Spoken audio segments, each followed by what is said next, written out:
నమస్తే, welcome to me TV news. ముందుగా headlines.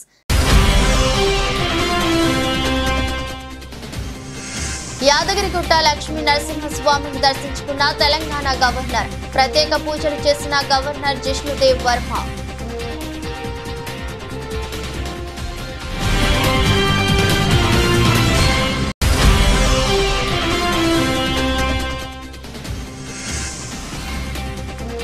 ఎట్టకేలకు ఎమ్మెల్సీ కవితకు బెయిల్ మంజూరు. బెయిల్ రావడంతో బీఆర్ఎస్ శ్రేణుల్లో సంతోషం.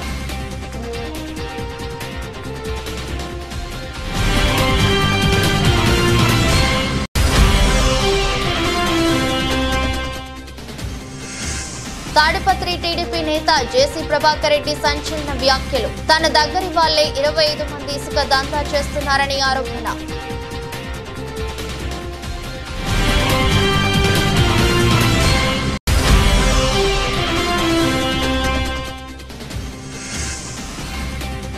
ఫామ్ హౌస్ ఆరోపణలపై స్పందించిన పట్నం మహేందర్ రెడ్డి.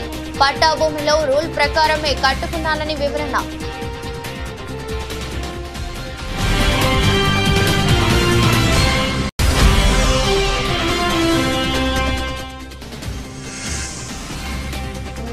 నేటి నుంచి దేశవాళీ సీజన్ బి షురు. బరిలో సూర్యకుమార్, అయ్యర్, సర్ఫరాజ్.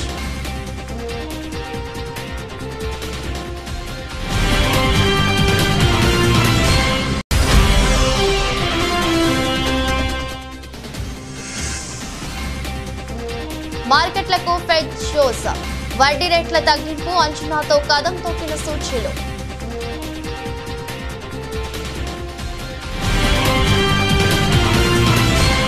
రాష్ట్ర గవర్నర్ జిష్ణుదేవ్ వర్మ యాదగిరిగుట్ట లక్ష్మీ నరసింహస్వామి వారిని దర్శించుకున్నారు. మంగళవారం ఉదయం యాదాద్రి ఆలయానికి చేరుకున్న గవర్నర్ కు అర్చకులు పూర్ణ కుంభంతో స్వాగతం పలికారు. అనంతరం దర్శన ఏర్పాట్లు చేశారు. ఈ సందర్భంగా గవర్నర్ జిష్ణుదేవ్ వర్మ నారసింహుడికి ప్రత్యేక పూజలు చేశారు. తర్వాత గవర్నర్ కు ఆలయ అర్చకులు వేదాశీర్వచనం అందించగా అధికారులు స్వామివారి శేష వస్త్రాలు, తీర్థ ప్రసాదాలను అందజేశారు. కాగా గవర్నర్ జిష్ణుదేవ్ వర్మ మంగళ, బుధ, గురువారాల్లో పలు జిల్లాల్లో పర్యటించనున్నారు. రోడ్డు మార్గాన యాదగిరిగుట్టకు చేరుకున్న ఆయన లక్ష్మీ నరసింహస్వామిని దర్శించుకున్నారు. అక్కడి నుంచి బయలుదేరి ఉదయం 11:30 ములుగు జిల్లా కేంద్రంలోని ప్రభుత్వ అతిథి గృహానికి చేరుకుంటారు. మధ్యాహ్నం 1 గంటకు కలెక్టరేట్ సమావేశ మందిరంలో 25 మంది జాతీయ, రాష్ట్ర స్థాయి అవార్డులు పొందిన రచయితలు, కళాకారులతో సమావేశం నిర్వహిస్తారు. మధ్యాహ్నం 3 గంటలకు వెంకటాపూర్ మండలం పాలంపేట గ్రామంలోని యునెస్కో గుర్తింపు పొందుతారు.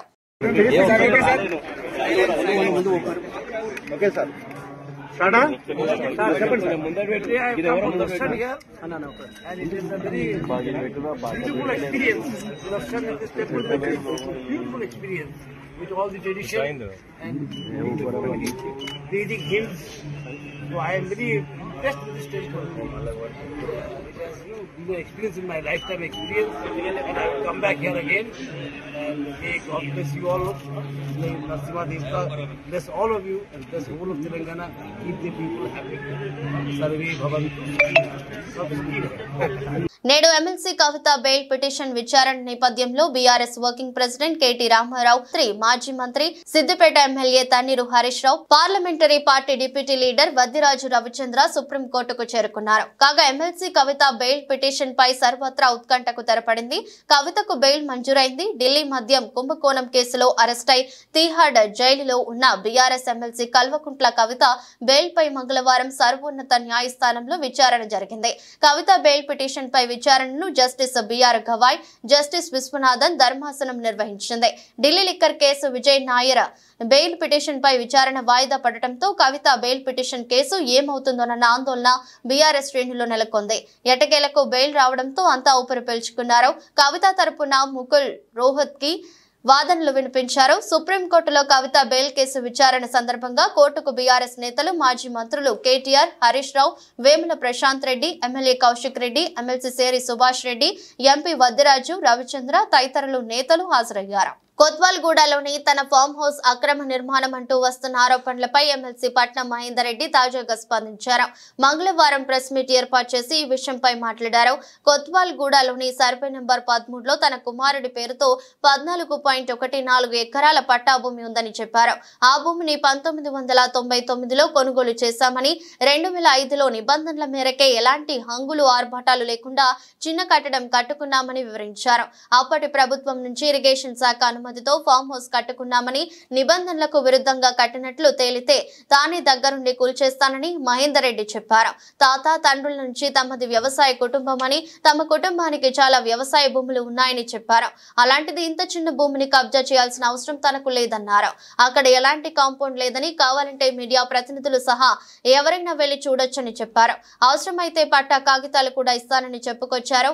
వాస్తవానికి అది చిన్న గెస్ట్ హౌస్ అని, అది FTL బఫర్ జోన్ పరిధిలో ఉందని ఆరోపణల్లో నిజం లేదని మహేందర్ రెడ్డి చెప్పారు. అక్కడికి చుట్టుపక్కల పలు ఫంక్షన్ హాళ్లు, ఇతర నిర్మాణాలు కూడా ఉన్నాయని వివరించారు.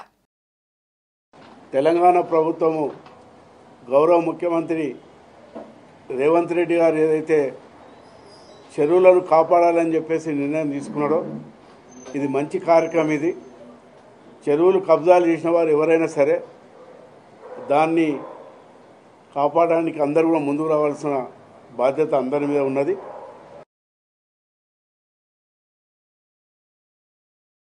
ఆనాడు ఇరిగేషన్ గారు ఏదైతే చెప్పినారో ఆ రూల్ ప్రకారంగానే అప్పటి కలెక్టర్ గారు కూడా, ఎందుకంటే అప్పట్లోనే కొంతమంది మహేందర్ రెడ్డి గారు చెరువు దగ్గర కట్టిన ఒక రూమర్ రావడంతో అప్పటి కలెక్టర్ గారితో కూడా మాట్లాడి సర్వే చేయించేసి ఎక్కడైతే రూల్ ప్రకారం కట్టని అక్కడనే ఆ బిల్డింగ్ కట్టుకోవడం జరిగింది. అది చిన్న బిల్డింగ్. అది ఒకవేళ తప్పని తెలిసి, ఒకవేళ నిజంగా రూల్స్ వ్యతిరేకం ఉంటే మరి ప్రభుత్వం ఏదైతే చేస్తున్నదో దానికి తప్పకుండా సహకరించి మేమే దాన్ని తీసేస్తాం. 2005లో పర్మిషన్ తీసుకొని మరి కట్టడం కూడా జరిగింది. మేము రైతు కుటుంబంకి వచ్చినటువంటి వాళ్ళము. శంషాబాద్ షాబాదు మా సొంత గ్రామం. అది పోతూ పోతూ మరి అప్పట్లో పట్టల్యాండ్ తీసుకొని అక్కడ తోట కూడా పెట్టడం జరిగింది. మామిడి తోట ఉన్నది అక్కడ. ఆవులు బళ్ళు కూడా పెంచుతాం అక్కడ. మరి అక్కడ చాలామంది పనులు ఉన్నారు. అక్కడ వరి పంట కూడా వేసినామాడ. మరి అక్కడ ఏదైతే మా బిల్డింగ్ చూపిస్తున్నారో అదే అంగులు ఆర్భాటాలు లేకుండా చిన్నగా మేము కట్టుకోవడం కూడా జరిగింది. అది కానీ అప్పట్లో మరి నేను పొలిటికల్ ఉన్నా కాబట్టి మరి ఎప్పటికైనా ఇది తప్పులు చేయదనే ఉద్దేశంతో ఆనాటి ఇరిగేషన్ ఇంజనీర్లను పిలిచి రూల్ ప్రకారంగా నేను అది బిల్డింగ్ కట్టడం కూడా జరిగింది. అయితే అక్కడ నీళ్ళు రావడం వల్ల కంపౌండ్ కాలిట కట్టి ఉంటే నిజంగా కూడా మేము దాన్ని కబ్జా చేసుకున్న వాళ్ళం అవుతాము. మీరందరూ కూడా పోయి చూడండి. కంపౌండ్ వాల్ లేదు, ఏం లేదు. అది తాడిపత్రిలో ఇసుక రవాణాదారులను మాజీ ఎమ్మెల్యే మున్సిపల్ చైర్మన్ జేసీ ప్రభాకర్ రెడ్డి హెచ్చరించారు. ఇసుక తరలిస్తే కఠిన చర్యలు తీసుకుంటామని తెలిపారు. కేవలం 25 మంది మాత్రమే ఇసుక తరలిస్తున్నారు. మిగిలిన వాళ్ళు ఇసుక తరలించి తనకు దూరం కావద్దన్నారు. దయచేసి తనకు దూరం కావద్దని జేసీ ప్రభాకర్ రెడ్డి కోరుతున్నారు. నమస్కారం. నేను ఈరోజు మళ్ళీ ఇసుక గురించి చెప్తున్నా. మొత్తం తాడిపత్రి కాన్స్టిట్యున్సీలో ఒక 25 మందే ఇసుక దొలుకుండేది.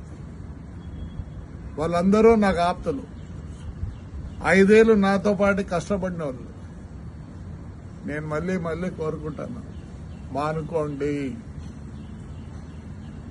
మీకు ఒకరికైనా డబ్బులు అంటే 2,50,000 మంది ఉంటే ఓటర్లే, 25 మందికే ఇదే. దూరం చేసుకోవద్దండి. దయచేసి దయచేసి దయచేసి దయచేసి మీరంతా నా కోసం 5 ఏళ్లు కష్టపడ్డారు. నేను గ్రీన్ ట్రిబ్యునల్ పోయినా, సుప్రీంకోర్టుకు పోయినా, హైకోర్టుకు పోయినా, అంతగా నేను తగు వేసుకున్నా.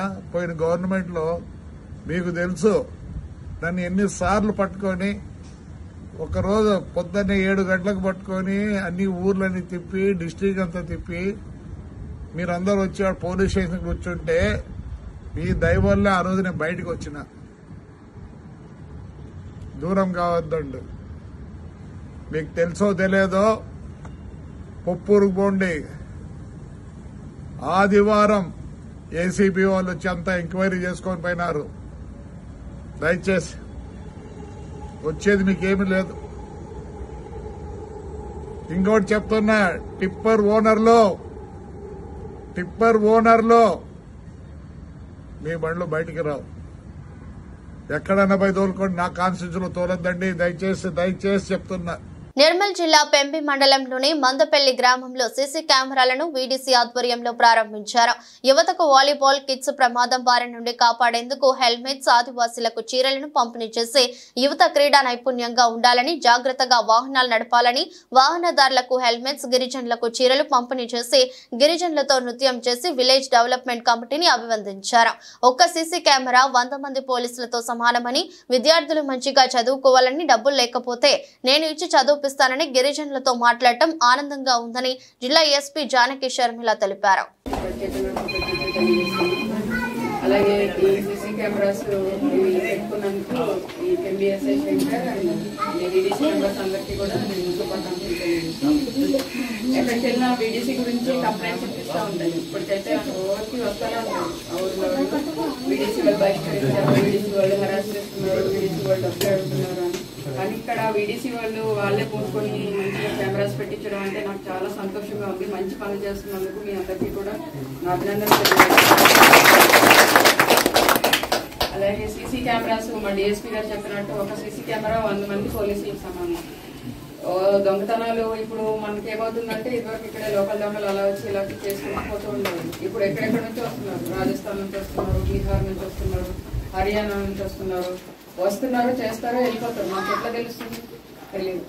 అలాగే కొన్నిసార్లు ఊర్లో కూడా చిన్న చిన్న పోయినప్పుడు గొడవలు అవుతూ ఉంటాయి. నువ్వు తీసావు అనేసి కొన్నిసార్లు అపోహలు వస్తూ ఉంటాయి. అట్లాంటివన్నీ కూడా ఈ సీసీ కెమెరాస్ పెట్టుకోవడం వల్ల మనకి క్లారిటీ ఉంటుంది. ఎవరు ఏం చేశారు, ఎటు పోయారు, ఏంటి, ఎవరు వస్తున్నారు, ఊర్లోకి కొత్త వాళ్ళు ఎవరన్నా వచ్చారా ఏంటి అన్నది మనకి ఒక ఏర్పడిపోతుంది. సో కాబట్టి ఈ సీసీ కెమెరాస్ ఉండడం అనేది చాలా మంచి పని. ముఖ్యంగా ఈ ఫస్ట్ టైము నేను ఈ ఖానాపూర్ సర్కిల్లో ఫస్ట్ ఈ ప్రోగ్రామ్ నేను చేసింది. మన జిల్లాలో ఇప్పుడు చాలా దగ్గర మనకు కెమెరాలు పెట్టడం జరుగుతుంది. అందరూ కూడా ముందుకొచ్చి కెమెరాలు పెడుతున్నారు. అదేవిధంగా చిన్న చిన్న ఏమైనా తగాదైతే కూడా ఆ కెమెరాలో రికార్డ్ అయి ఉంటుంది. నువ్వు నన్ను కొట్టినావా, నేను నిన్ను కొట్టినా అనేది కూడా కెమెరా చూపిస్తుంది. కాబట్టి అది కూడా మనకు ఈజీ అయిపోతుంది, ఎవరు తప్పు కాదని.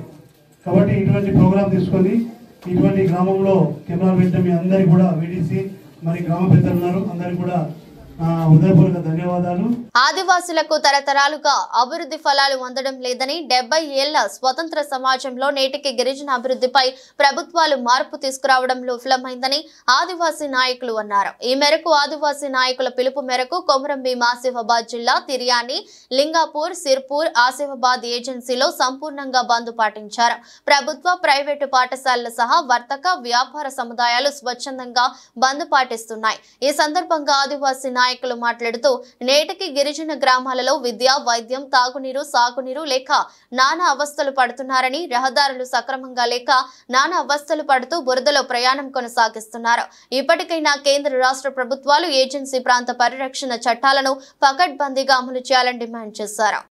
సాధన కమిటీ ఆధ్వర్యంలో రాష్ట్ర వ్యాప్తంగా ఏజెన్సీలో బంద్ కార్యక్రమాన్ని మరి వారు మొదలుపెట్టారు. దానిలో భాగంగా ఆదివాసీ సంఘాల ఐకాస తరఫున రాష్ట్ర కమిటీ సంపూర్ణంగా మద్దతిస్తూ మరి జైనూరు, సిర్పూర్, లింగాపూర్, కెరమేలి మండలాల్లో సంపూర్ణ బంద్ పాటిస్తున్నారు. ఎందుకంటే ఆదివాసీల భారత రాజ్యాంగమైనటువంటి చట్టాలను ఇప్పుడున్నటువంటి కేంద్ర రాష్ట్ర ప్రభుత్వం కాలరాష్ట్ర తరుణంలో మా హక్కులు మాకు కావాలి, ఏజెన్సీలో ఐడీటీ ద్వారా మెగా డిఎస్సీ పెట్టాలనేసి, జీవో నెంబర్ 3ని అమలు చేయాలనేసి, అదేవిధంగా వలసల అంబడీలను ఎస్టీ జాబ్ను తొలగిస్తూ మరి ఏజెన్సీ ప్రాంతంలో ఉన్నటువంటి 170 PSR చట్టాలను పకడంగా అమలు చేస్తూ ఇతర వలసలు పెరుగుతున్నాయి. కాబట్టి ఏజెన్సీలో వలసలు రాకుండా ప్రభుత్వాలు కేంద్ర రాష్ట్ర ప్రత్యేకంగా మరి చర్యలు తీసుకోవాలని కోరుతూ మరి బంద్ పాటించడం జరిగింది. సహకరించినటువంటి వ్యాపారస్తులకు అందరికీ కూడా, తర్వాత ప్రైవేట్ సంస్థల, పాఠశాలలు, కళాశాలల వారికి, కరస్పాండెంట్లకు ప్రత్యేక ధన్యవాదాలు చేస్తూ ముఖ్యంగా రాజ్యాంగాన్ని పూని చేస్తున్న తరుణంలో మరి ఏజెన్సీ బంద్కు పిలుపునివ్వడం జరిగింది. దీనిలో భాగంగా ఖచ్చితంగా మా హక్కులు మాకు వచ్చే వరకు కొమరం భీం పోరాటాన్ని స్ఫూర్తి తీసుకొని మరో పోరాటానికి ఆదివాసులు ఐక్యం అయినాం.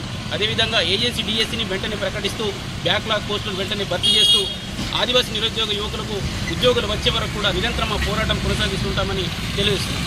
సీజనల్ వ్యాధుల బారిన పడకుండా తగు జాగ్రత్తలు తీసుకోవాలని కాకినాడ జిల్లా వైద్య మరియు ఆరోగ్య శాఖ అధికారి డాక్టర్ జె నరసింహనాయక్ తెలిపారు.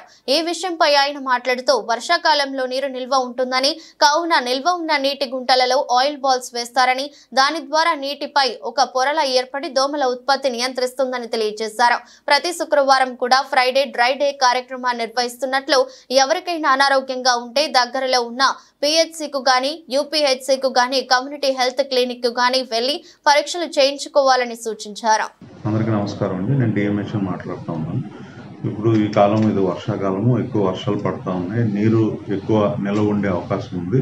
ఈ నీటి కుంటల్లో ఎక్కడా కూడా నీరు ఎక్కువగా నిల్వ ఉండకూడదు. అలా నిల్వ ఉన్నట్లయితే అక్కడ మనం మున్సిపల్ కార్పొరేషన్ వారి నుంచి, హెల్త్ స్టాఫ్ నుంచి ఆయిల్ బాల్స్ అనేది వేయడం జరుగుతూ ఉంది. ఈ ఆయిల్ ఏంటంటే వాటర్ మీద ఒక లేయర్గా ఫామ్ అయ్యి మనకి దోమలు పెరగకుండా, గుడ్లు పెట్టకుండా నివారించడానికి ఉపయోగపడుతుంది. అలానే మనకి ఈ వాటర్ స్టాగ్నేటెడ్ ఏరియాలో గ్యాంబూషియా ఫిష్లు వదులుతూ ఉన్నాము, చేపలు, ఈ చిన్న పిల్లలు. అవి ఏంటంటే మనకి ఆహారంగా ఈ లార్వాని కూడా అది తీసుకుంటూ ఉంటుంది. కాబట్టి మనకి నీటి మీద పెట్టే లార్వాని అది ఆహారంగా తీసుకుంటుంది. కాబట్టి మనకి ఈ దోమలు పెరగకుండా మనం నివారించగలుగుతాం. అలానే మనకి ప్రతి శుక్రవారం ఫ్రైడే డ్రై డే కార్యక్రమం చేస్తూ ఉన్నాము. అలానే మనకి ఎవరికైనా దగ్గు, జలుబు, జ్వరము లేకపోతే ఒళ్ళు నొప్పులు ఉన్నట్లయితే డెఫినెట్గా దగ్గరలో ఉన్న ప్రాథమిక ఆరోగ్య కేంద్రం కానీ, అప్పర్ ప్రైమరీ హెల్త్ సెంటర్స్ కానీ, లేకపోతే government CHC community health centres కానీ హాస్పిటల్కి వెళ్ళి వైద్య పరీక్షలు చేయించుకొని వైద్యం చేయించుకోవాలి. అంతేగాని దయచేసి పిఎంపీలని, ఆర్ఎంపీలని ఆశ్రయించవద్దు. సో దానివల్ల మనకి అన్నెసరీ వైద్యం జరుగుతుంది. కాబట్టి అలా కాకుండా మనకి ప్రాపర్గా క్వాలిఫైడ్ డాక్టర్స్ దగ్గర మన గవర్నమెంట్ సెక్టార్స్లో లేకపోతే బయట కానీ వైద్యం చేయించుకోవాలని కోరుతాం. పెద్దపల్లి జిల్లా కేంద్రంలోని కూరగాయల మార్కెట్లో వ్యాపారులు టన్నుల కొద్ది కూరగాయలను ప్రజలకు ఉచితంగా అందజేశారు. ఫ్రీగా కూరగాయలు అందిస్తున్నారని తెలియడంతో ప్రజలు వేలాదిగా తరలివచ్చి సంచులు కూరగాయలు తీసుకుని వెళ్లారు. కూరగాయల మార్కెట్లో హోల్సేల్, రిటైల్ కూరగాయల వ్యాపారుల మధ్య వివాదం నెలకొనడంతో రిటైల్ వ్యాపారులు ఉచితంగా కూరగాయలు అందజేస్తున్నారు. ఒప్పందం ప్రకారం హోల్సేల్ వ్యాపారులు రిటైల్ గా కూరగాయలు అమ్మవద్దని నిబంధన ఉండగా వారు నిబంధనలు అతిక్రమించి కిలోల చొప్పున కూరగాయలు రోజు మొత్తం అమ్ముతుండటంతో ఆగ్రహించిన రిటైల్ వ్యాపారులు కూరగాయలన్నీ ఫ్రీగా పంచిపెట్టారు. ఈ సమస్య పరిష్కారం అయ్యే వరకు ఇలాగే ఉచితంగా కూరగాయలు పంచుతామని చిరు వ్యాపారులు పేర్కొంటున్నారు. ప్రెసిడెంట్ నేను షకీల్. మాకు ఇబ్బంది ఏమున్నది, వాళ్ళు కిలో 2 కిలోలు అమ్మద్దు, దాని వలన మాకు బాగా ఇబ్బంది ఉన్నది. వాళ్ళు కిలో 2 కిలోలు అమ్ముతారు, దాని వలన మాకు అదే రేట్ ఇస్తారు, చిల్లర కూడా అదే రేట్ అమ్ముతారు. దాని వలన మేము నిన్నటి నుంచి బంద్ చేసి ఉన్నాం. ఉన్న కూరగాయలు మొత్తం ఫ్రీలా పంచుతాను. ఎప్పటి వరకు మనకు అనుకూలం మొత్తం మరి పరిష్కారం కాదో అప్పటి వరకు మేము ఇట్లనే పంచుకుంటూ ఉంటాం. వాళ్ళు ఓకే అనే వరకు మేము బంద్ చేస్తాం. వాళ్ళు 2-6 దుకాణాలు ఉన్నారు, వాళ్ళు చిల్లర అమ్ముతారు. చెప్పినా ఇంటలేరు, చెప్పినా బూతులు తిడతారు అని చెప్తే ఫైట్ చేస్తా అంటారు, ఏమేమి అంటారు, ఎక్కడ పోతా పోరి, ఏమని చెప్పుకుంటే చెప్పుకోపోరి అంటారు. దానివలన మేము బంద్ చేసి 2 రోజులతోని దోదించే అప్పుడు ఖాళీ ఉన్న కూరగాయలు పంచుకుంటూ ఉంటాం. మా ఉపాధి కూడా పోతుంది, నష్టం జరుగుతుంది, కానీ భరించుకుంటూ ఉంటున్నాం. మేము పెద్దపల్లి కూరగాయల market retail association vice president. నా పేరు రవీందర్. హోల్సేల్ వాళ్ళు రిటైల్ అమ్మగద్దని ఎన్నోసార్లు మొరబెట్టుకున్నాము. వాళ్ళు పావు కిలో కానుంచి వెళ్ళి అద్దపావు 10 రూపాయలు, 5 రూపాయలు అని అన్నీ విక్రయిస్తున్నారు. మాకు వ్యాపారం నడవడం జరుగుతలేదు. వాళ్ళు విక్రయించినప్పుడు వాళ్ళు అమ్ముతుంటే మా మాలంతా మిగిలి ఖరాబ్ అయిపోతుంది. వాళ్ళకి ఎన్నోసార్లు విన్నపం చేసుకున్నాం. ఇదివరకు పోలీస్ స్టేషన్ వెళ్ళినాం, కమిషనర్ గారు చెప్పారు, అందరికీ చెప్పుకున్నారు, ప్రజాప్రతినిధులు కూడా చెప్పారు. ఎందరో వచ్చి చెప్పినా వాళ్ళు వింటలేరు. నిన్నగాక మొన్న ఏం జరిగిందంటే, మీరు ఏం చేసుకుంటారో చేసుకోకపోయి మా ఇష్టం మేము కూడా మీరేనా మాకు చెప్పేది అని వాళ్ళు ఇష్టం నానా బూతులు తిట్టున్నారు. దాని గురించి నిన్న నుండి మార్కెట్ బంద్ పెట్టినాము. మా దగ్గర మిగిలిన మాలు కమ్సకం 15-30 వేల మాలు ఉంది. దాని గురించి మాలు వృధా కాకుండా ప్రజలకు పంపిణీ చేస్తున్నాము. పొద్దున్న నుండి ఇప్పటి వరకు 3-4 వేల మందికి పంపిణీ చేసినాము. అదే విధానంగా సాయంత్రం వరకు పంపిణీ చేయడానికి మేము సిద్ధంగా ఉన్నాము. మా యొక్క బాధను అనుసరించి ప్రజలు కానీ, ప్రజాప్రతినిధులు కానీ, అధికారులు కానీ మా యొక్క బాధను ఆలోచించి మాకు పరిష్కారం చేయగలరని మరీ విన్నపం చేసుకుంటున్నాం. అంటే ఎన్నో మంది పెడతారు? మా యొక్క పరిష్కారం క్లియర్ అంత మటుకు మేము ఒప్పుకుంటాం. అంతవరకు మా బంద్ నడుతూనే ఉంటుంది. వాళ్ళకి ఏంటంటే టైం కూడా ఇచ్చినాము. 8 గంటల వరకు బంద్ చేయమంటే బంద్ చేస్తలేరు. వాళ్ళు ఎన్నిసార్లు చెప్పినా వాళ్ళు ఇంటలేరు. మా విక్రమ మా పరిష్కారం అయినంత వరకు మేము పంపిణీ చేస్తాం. మేడ్చల్ జిల్లా గట్కేసర్ మండలం వెంకటాపూర్లో తీవ్ర ఉద్రిక్తత చోటు చేసుకుంది. జనగామ బీఆర్ఎస్ ఎమ్మెల్యే పల్లా రాజేశ్వరరెడ్డి ఆధ్వర్యంలోని గాయత్రి ఎడ్యుకేషనల్ ట్రస్ట్ తమ భూమిని కబ్జా చేశారని, తమకు న్యాయం చేయాలంటూ పల్లా రాజేశ్వరరెడ్డికి చేసిన నీలిమ మెడికల్ కాలేజీ వద్ద కొందరు బాధితులు ఆందోళనకు దిగారు. వివరాల్లోకి వెళ్తే వెంకటాపూర్ గ్రామ రెవెన్యూ సర్వే 796లోని 11 ఎకరాల 20 గుంటల్లో 7 ఎకరాల 20 గుంటలు గాయత్రి ఎడ్యుకేషనల్ సొసైటీ పేరు రిజిస్ట్రేషన్ చేసుకున్నారని, మిగతా 4 ఎకరాల తమ భూమిలో రాజేశ్వరరెడ్డి తన అనుచరులతో కలిసి ఆక్రమించారని బాధితులు కుంట్లూరు మాజీ సర్పంచ్ కల్లం ప్రభాకర్ రెడ్డి తదితరులు ఆరోపించారు. ఈ సందర్భంగా ఇరు వర్గాల మధ్య తీవ్ర వాగ్వాదం జరిగి ఒకరిపై మరొకరు తోపులాటకు పాల్పడ్డారు. నేను గత 3 సంవత్సరాల నుంచి తిరిగి ఇంటికి కూడా పోయిన 11 ఎకరాలు 20 గుంటలు నేను 2008లో కొనుక్కున్నా. కోర్టుకు నేను తిరిగిన, కోర్టు పైసలు ఖర్చు పెట్టుకుని ప్లాట్లో పంచాయతీకి వెళ్ళి నేను తిరిగిన. నాది మొత్తం 4.5 ఎకరాల భూమి ఉండే. తీసుకుపోయి నేను కుంటూరు సర్పంచ్, నేను టీఆర్ఎస్ పార్టీ. నేను 2006 నుంచి 2009 వరకు ఉన్నా. నేను ఇక్కడ భూమిని నేను తీసుకొని 4.5 ఎకరాలు తీసుకుంటే తర్వాత ప్లాట్ల భూమి ఆ భూమి అని చెప్పి తర్వాత వస్తే నేను కోర్టుల కేసు 2013 వరకు కొట్లాడినాక 2 ఎకరాలు నేను ఆర్థికంగా లేకుండా 2 ఎకరాలు అమ్ముకున్నా. మిగతా 2.5 ఎకరాలు తర్వాత ఈయన ఒక అద్దె ఎకర కొడుకు పేరు మీద ఉంటే అద్దె ఎకర కూడా నేను ప్లాట్ కొని అది కొనంటే అద్దె ఎకర ఫ్రీగా చేసిన. ఈయన 2 ఎకరాలు, మిగతా వాళ్ళ దగ్గర 4 ఎకరాలు మొత్తం కలిసి 7 ఎకరాలు కొన్నాడు. అద్దె ఎకర ఫ్రీగా ఇచ్చిన. ఆ 7 ఎకరాలు తీసుకుపోయిండు, కాలేజీ కట్టుకుంటుండు. నేను ఎన్నిసార్లు ఇంటికి పోయినా చుట్టూ 7 ఎకరాలకు 11 ఎకరాలు గోడ పెట్టిన. ఎందుకు పెడుతున్నావు అంటే నేను మాట్లాడతా, లేకపోతే సైడ్కి ఇస్తా, తర్వాత ఇస్తా అని చెప్పి తర్వాత రోజు ఇంత గోడ పెట్టించుకొస్తాడు. మెడికల్ కాలేజ్ పర్మిషన్ పెట్టుకుంటాడు, బిల్డింగ్ కడతాడు. నేను ఇంటికి పోయినా 50 లక్షలు ఇస్తా, 60 లక్షలు ఇస్తా అని చెప్తాడు. ఆ పక్కన 6 కోట్లు పోతుంటే 60 లక్షలు 50 లక్షలు నీకు ఇస్తావా? నువ్వు మమ్మల్ని తీసుకొచ్చి భూమి లేదని ఎట్లా చెప్తున్నావు? తప్పుడు పనులు, తప్పుడు ప్రచారం, తప్పుడు చేసి వాడు ఎవడు ఫోన్ చేసినా వైభవ్ కాలనీ పోయింది. అలా ల్యాండ్ ఏ వైభవ్ కాలనీ పోయింది చూపి, ఏ వైభవ్ కాలనీ పోయింది? నీ ఎంప్లాయీస్ కట్టుకోరు, నువ్వు ఆడ షెడ్లు కట్టుకున్నావు. ఈ దవాఖాన సగం అలానే ఉంది, ఆ షెడ్లు కూడా అలానే ఉన్నాయి, ఆ హాస్టల్ అలానే ఉంది. జాగేడుకొని 100% ఉంది. తప్పుతో పట్టిస్తుండే తప్పితే ఇంకా ఏం కాలేదు. పూర్తి ల్యాండ్ ఉంది. అన్యాయం చేయడానికి ప్రయత్నిస్తుండో పందికొక్కటి తోటి సంపాదించుకోవాలని ఆలోచన తప్పితే ఇంకోటి ఏది లేదు. గవర్నమెంట్ సర్వేరే వచ్చి మాకు మొత్తం సర్వే చేసి పాయింట్లు పెట్టిపోతే పాయింట్లు కూడా వీకేసి కలర్లు కూడా మొత్తం తూడ్చిపడేసారు.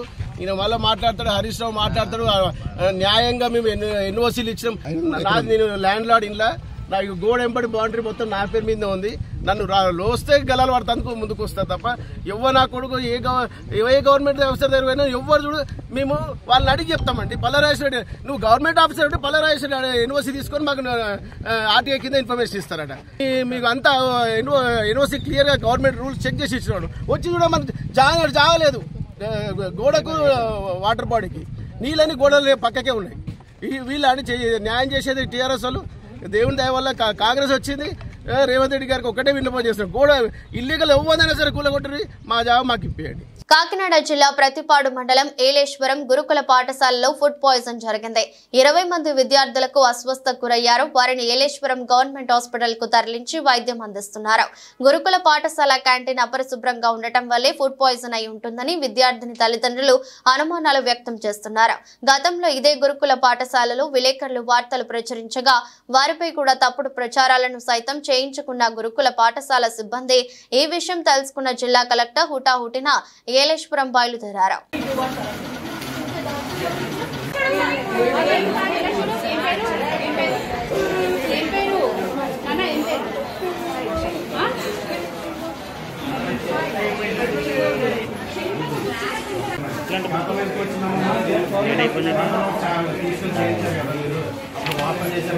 వరంగల్ శివనగర్ లోని షేక్ ట్రేడర్స్ ఫర్నిచర్ షాప్ లో ఉదయం సుమారు 4:30 గంటలకు భారీ అగ్ని ప్రమాదం చోటు చేసుకుంది. ఇటు విషయం తెలుసుకున్న అగ్నిమాపక సిబ్బంది హుటాహుటిన సంఘటనా స్థలానికి చేరుకుని మంటలు ఆర్పడానికి ప్రయత్నం చేశారు.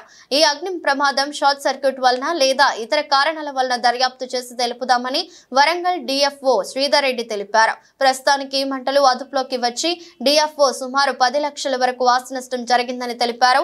సదరు mill colony police station CI మల్లయ్యకు సమాచారం అందడంతో 4:30-5 గంటలకు 100 డైల్ రావడంతో సంఘటనా స్థలానికి చేరుకున్నారు.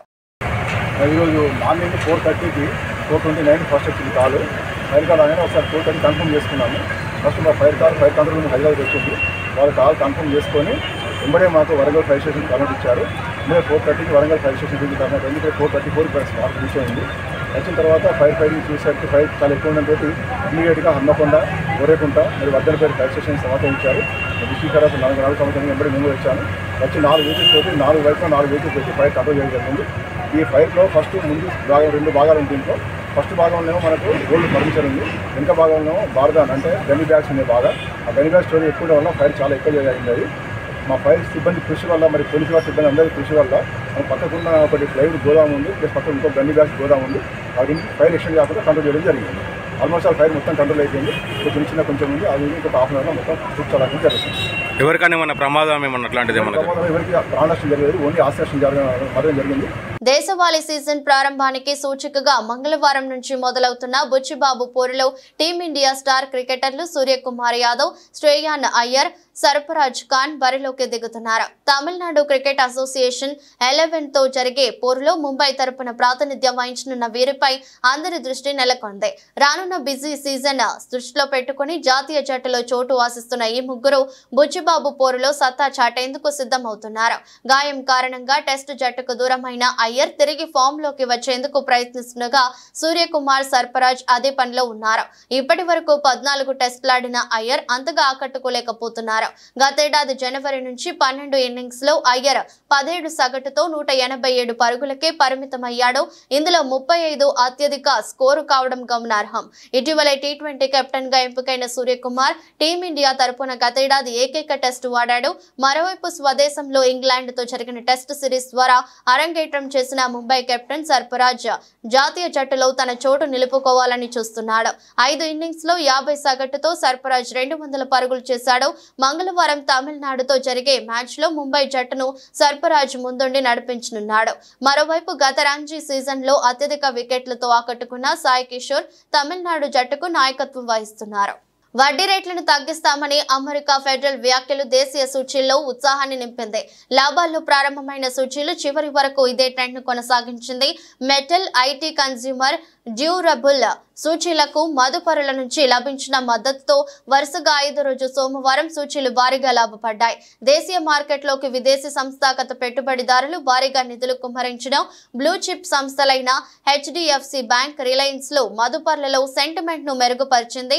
ఒక దశలో 700 పాయింట్లకు పైగా లాభపడిన 30 షేర్ల ఇండెక్స్ సూచీ సెన్సెక్స్ చివరకు 611.90 పాయింట్లు అందుకుని 81,698.11 పాయింట్లుగా చేరుకోగా మరో సూచీ నిఫ్టీ 25,000 పాయింట్ల మైలురాయిని మళ్లీ అధిగమించింది. చివరకు 187.45 పాయింట్లు ఎగబాకే 25,001.60 వద్ద ముగిసింది. వరుసగా సూచీ 8వ రోజు లాభపడటం విశేషం. వార్తలు ముగించే ముందు మరోసారి హెడ్లైన్స్. యాదగిరిగుట్ట లక్ష్మీ నరసింహస్వామిని దర్శించుకున్న తెలంగాణ గవర్నర్. ప్రత్యేక పూజలు చేసిన గవర్నర్ జిష్ణుదేవ్ వర్మ.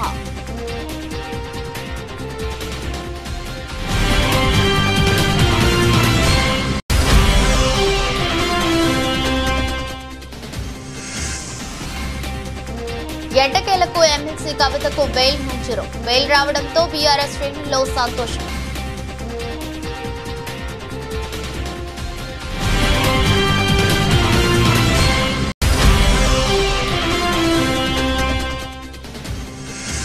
తాడిపత్రి టీడీపీ నేత జేసీ ప్రభాకర్ రెడ్డి సంచలన వ్యాఖ్యలు. తన దగ్గరి వాళ్లే 25 మంది ఇసుక దందా చేస్తున్నారని ఆరోపణ.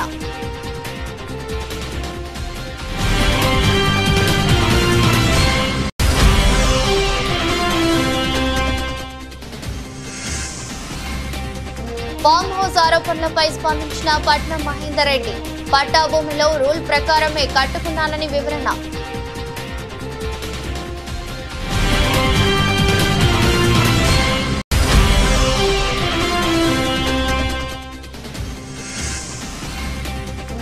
నేటి నుంచి దేశవాళీ సీజన్ బి షురు. బరిలో సూర్యకుమార్, అయ్యర్, సర్ఫరాజ్.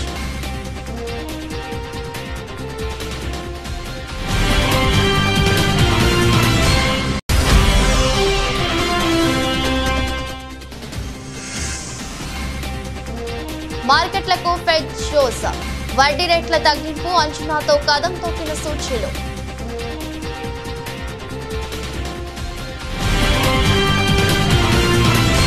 ఇది రోజు బులెటిన్. మరో బులెటిన్లో మళ్ళీ కలుద్దాం. అంతవరకు సెలవు. నమస్కారం.